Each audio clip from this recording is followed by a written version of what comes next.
ମନେ ରଖିବେନି। ଆପଣ ତ ମତେ ପ୍ରମୋଟ କରୁଛନ୍ତି ନା। ମସ୍ତ ହେଇଛି ବାବା।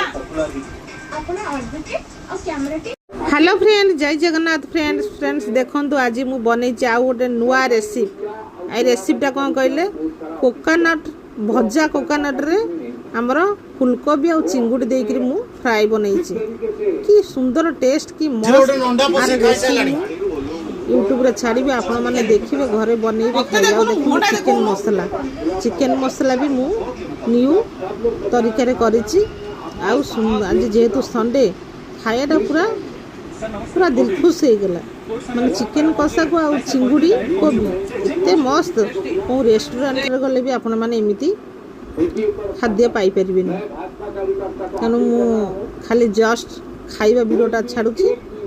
मोर रेसिपी पठैले आपण माने देखिबे घरे बनैबे तापर मते कमेंट बॉक्स रे जणाइबे। जय जगन्नाथ। एटा टी खानो मो रेसिपीटा सार फोन करते एटा टी ग्रेवीटा खाइलो जोटा आसे से केस छाड़ो और इंपॉर्टेंट केस छै जल्दी छाड़ो। बाबा एटा ग्रेवीटा खाइलो जल्दी योरनर ध्यान देकी देखो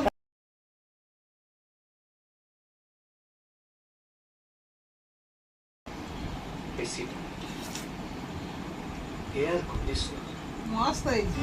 पवन रो अवस्था पे सुपर एम चावल में दे जाननी यूट्यूब खरा बेले बाहर असह्य कर बहुतवा बेले गोलिया सामने रे बसी पड़े बड़ी आई